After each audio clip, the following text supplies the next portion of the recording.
Alright guys, today on, what are we going to call this? We'll call this Project Dumble Bee. This thing has, I've been just, I ain't going to say neglecting it, but I have been just having to get in it and go. I mean, yeah, of course I'm keeping, oil change, obviously, but it does right now. This thing needs brakes on it. Couple of goofy things that was wrong with it. Y'all probably realize I say that word a lot, goofy. The driver's side windshield squirter has just decided that it did not want to throw anything whatsoever out of it. So I got out here and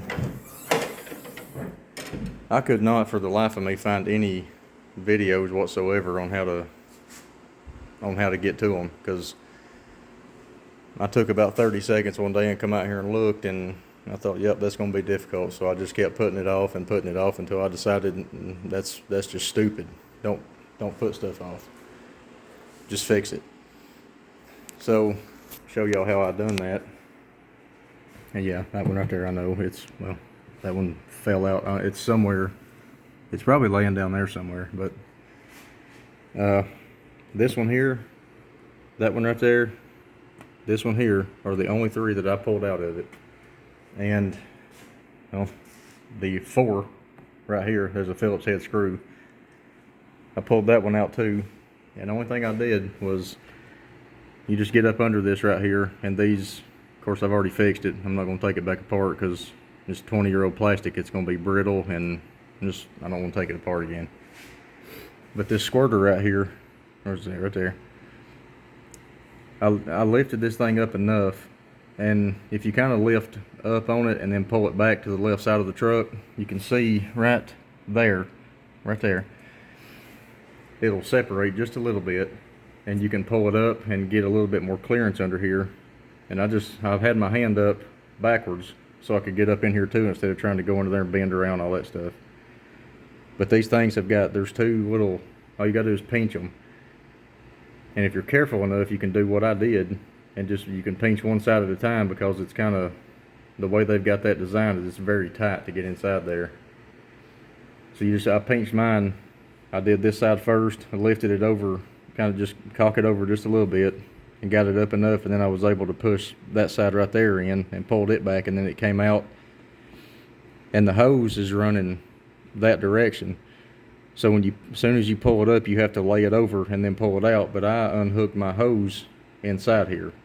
So after I got that thing working, pull it out, I just took took the air hose to it, and I blew air through it from both sides, probably 8-10 times.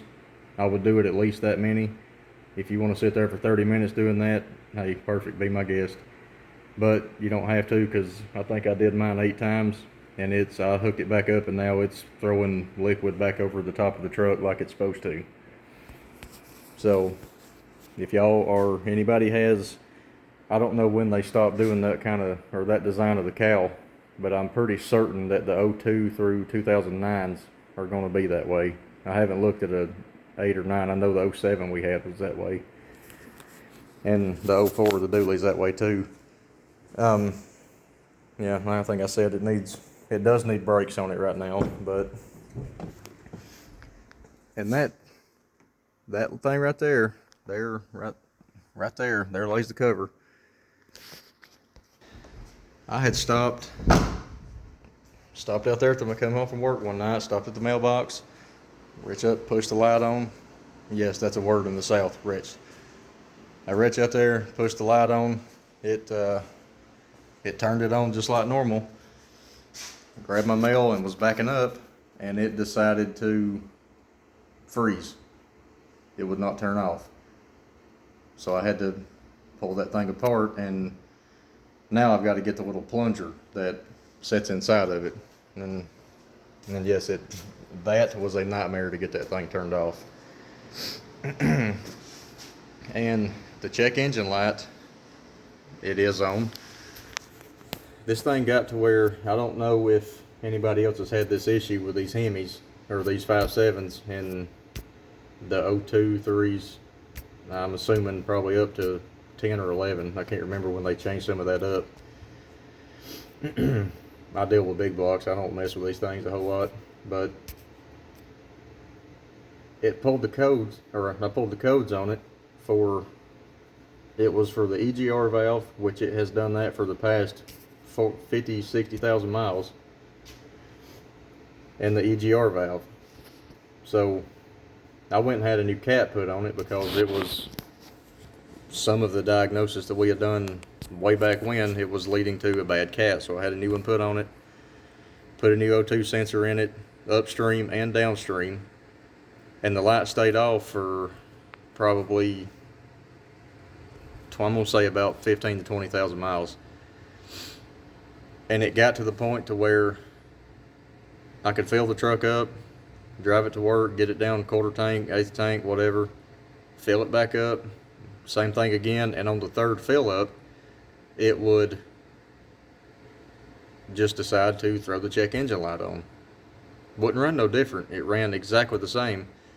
It may stay on for 15 minutes, or it might stay on for 150 miles.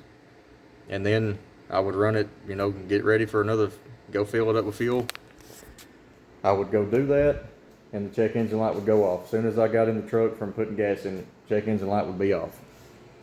I could do that every 3 fill ups. It was doing this. It was intermittent, but it was like clockwork every 3.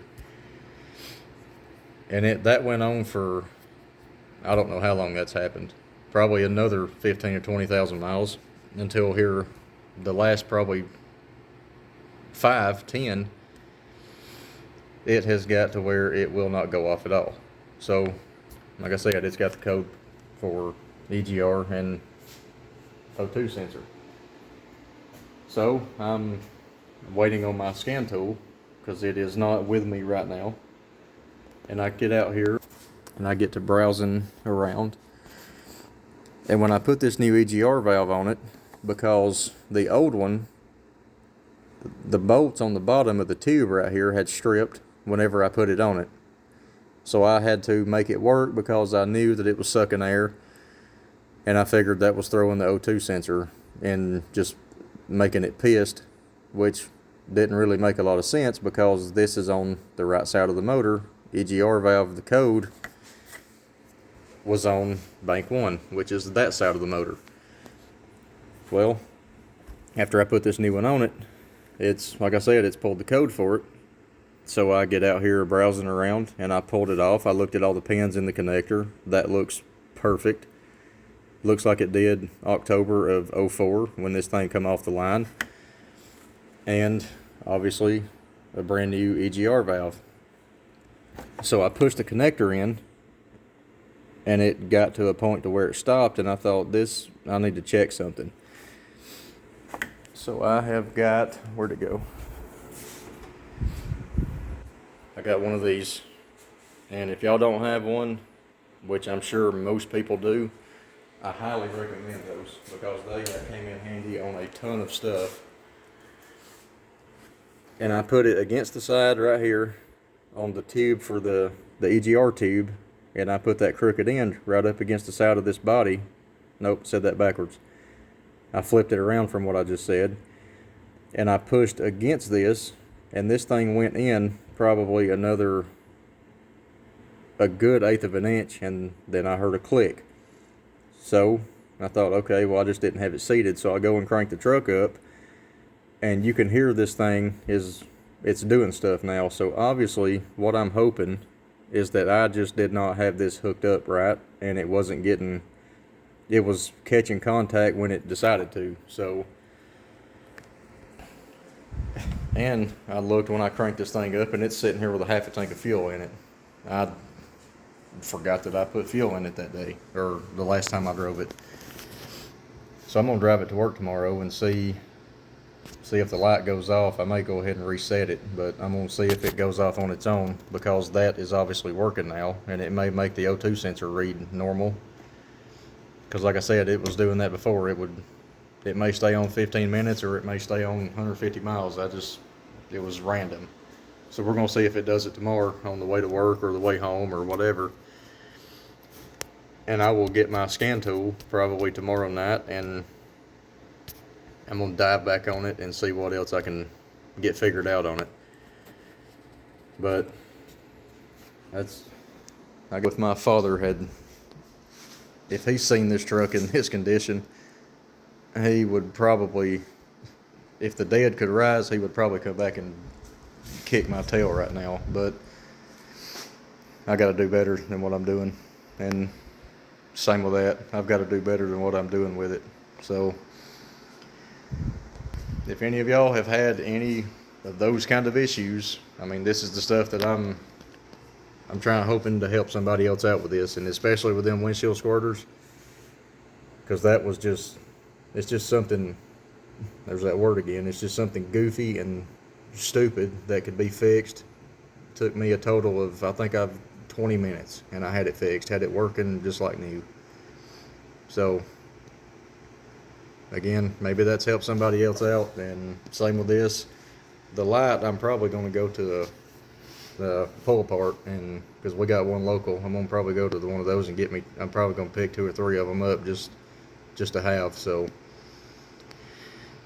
but no work on the duster tonight, and that's sitting for a minute, because I've got some stuff that I am gonna do, but that's waiting. So